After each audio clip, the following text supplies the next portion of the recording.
to have a winner in your investment. These companies must be involved in strong economies. And I think over the last 2-3 years,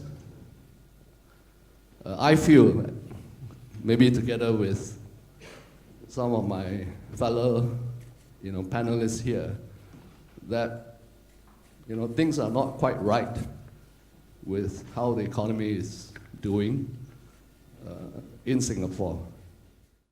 The macro economy looks a bit tired, if not sick. There are various attempts, including the government committees, to try to rejuvenate and to have our own little equivalent of the Marshall Plan, to take it out of its stupor. But I think much more needs to be done. There are dramatic shocks coming our way. But one of the things that our millennials in Singapore, they enjoy the consumptive kind of phenomenon, they enjoy the love for traveling and all of that, but they're not bold enough to venture really far out. So I would say what we need is a tenacious millennial who actually says, I'm prepared to go to the Arctic and see what economic platform I might be able to establish there, and we may even follow in the Antarctic, even though they are poles apart, no pun intended, they are poles apart. That is a kind of gung-ho spirit that we need. Lee Kuan Yew used to talk about a new generation of individuals who are not only robust and rugged and all of that, but also with gumption. And I think that is missing. And together with that, the other thing that the millennials don't seem to have is resilience. They are too quick to give up. I think you need a bit of persistence, you need a bit of, calculative cunning, in the old sense of the word cunning, in order to go forward. The key point is this about London Stock Exchange.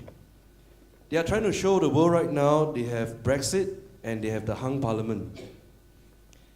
And using the word from Prof, they are extremely hungry right now to tell the world we are resilient. Likewise, they are telling us, look, you come here, we show you our international markets, the access to capital.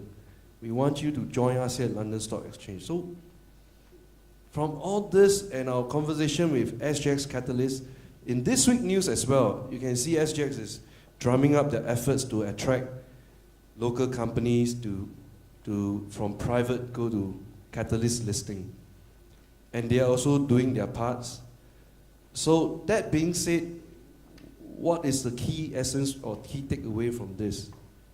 There are people still investing in the stock market. There are companies going out there to look for opportunities.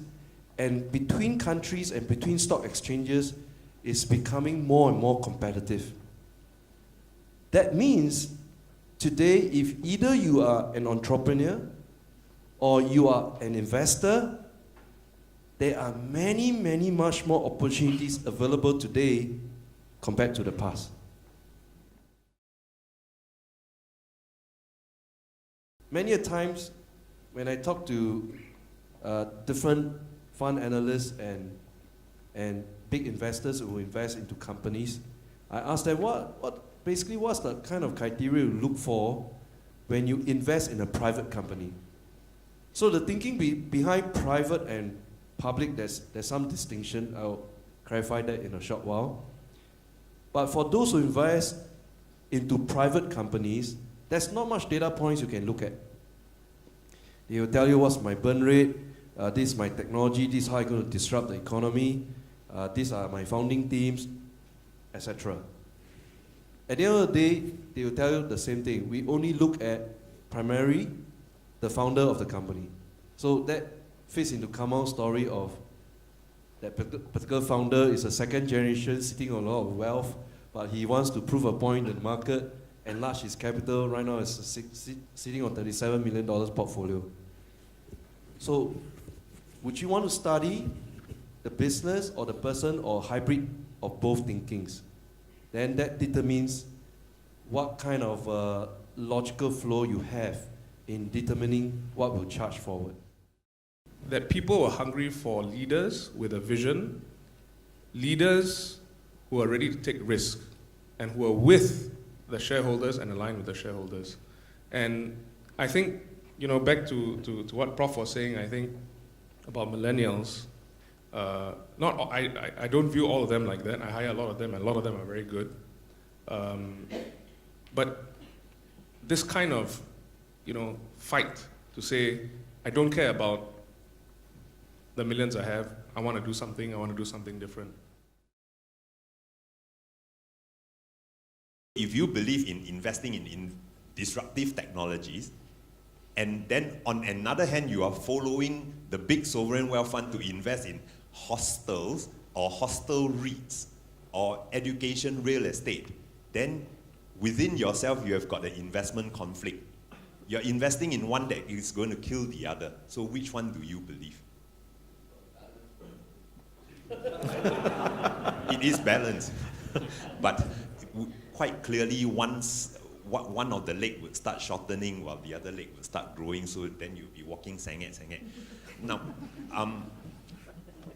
office real estate, we are making a lot of noise about co-working space, changing working lifestyle. You can live, work, and play. Now with driverless cars coming on, in fact, because you don't have to drive yourself to work, you are working in your car becomes your office. So on the one hand, we are singing praises about co-working and working on the go, and in fact, working in Starbucks. On another hand, we are heavily invested in, for example, office REITs. So how do we get our head around this? The official data now stands that Singapore has 9.7% vacancy in the office sector.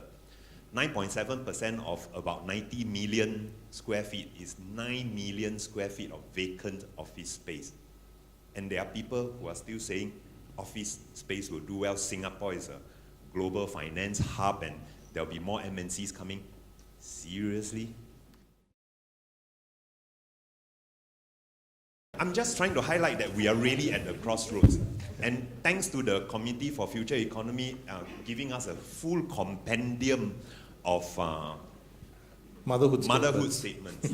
Yeah. Such as the favorite one that I like is, we need to rejuvenate Orchard Road. Retail is dying. And you say you want to offer more retail choices so that you have more deaths on Orchard Road. So it is a struggle.